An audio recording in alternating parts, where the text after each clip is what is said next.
Selamat sore Bapak, Ibu, dan saudara-saudari yang dikasihi Tuhan. Mari kita mengakhiri hari kerja dengan aktivitas kita dengan bersama-sama merenungkan firman Tuhan yang telah dipersiapkan oleh Pendeta Waluyo MSI.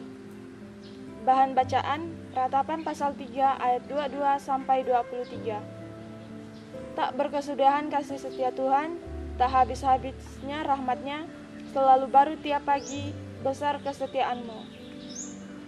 Judul renungan, Setia dalam Pertolongan. Ada seorang tentara yang terpisah dari satuannya dan mulai dikepung musuh. Ia mulai berlari ke atas bukit dan masuk ke dalam gua untuk menghindari sergapan musuh yang terus mengejarnya. Di dalam gua ia berdoa, "Tuhan, tolong lindungi aku, apapun yang terjadi aku tetap mempercayai-Mu." Ia pun berdiam diri dan mendengar suara musuh mulai mendekat. Ia mulai berpikir, tamatlah riwayatku.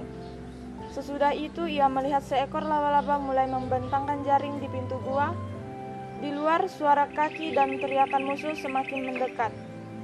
Sementara laba-laba masih terus membentangkan jaring. Tentara ini berkata, "Tuhan, yang aku butuhkan pagar beton, bukan jaring laba-laba." Dari dalam gua ia melihat musuh sudah di depan pintu gua. Dan ada seorang yang berkata, "Lihat jaring laba-laba ini, tidak mungkin ada orang yang masuk gua ini." Maka musuh itu pun pergi meninggalkan gua itu. Tentara tadi berucap, "Terima kasih pertolongan-Mu Tuhan." Kitab Ratapan berisi nyanyian duka yang menyayat hati bagi pendengar atau pembacanya. Penulis menggambarkan kematian Yerusalem direbut bangsa Babel. Bait Allah dibakar dan dihancurkan serta penduduk kota diangkut ke pembuangan. Dalam pergumulannya, kehancuran Yerusalem sulit diterima. Di sisi lain, penulis tidak putus asa dan tidak memberontak terhadap nasibnya. Ia meninjau kembali dirinya, lalu menyadari semua ini didatangkan Tuhan sebagai hukuman atas dosa dan ketidaksetiaan umat. Setelah sadar akan permasalahannya, penulis Ratapan kembali memberi pengakuan bahwa kasih setia Tuhan tidak berkesudahan. Rahmat-Nya selalu baru.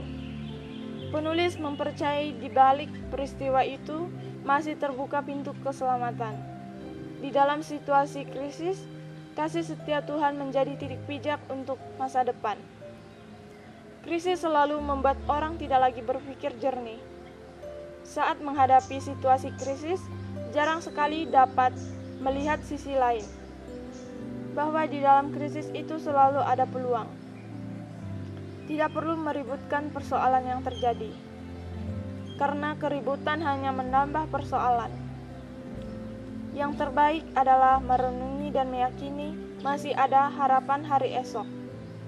Yang terbaik adalah merenungi dan meyakini ketika semua pintu-pintu tertutup, masih ada pintu terakhir yang selalu terbuka.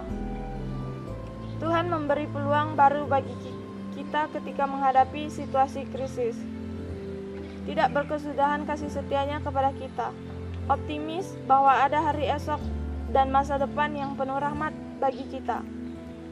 Refleksi untuk kita, pernahkah kita merasa pesimis ketika menghadapi berbagai tantangan berat? Mari kita berdoa. Tuhan, kuatkanlah kami dalam menghadapi setiap krisis dengan berserah kepada-Mu. Amin.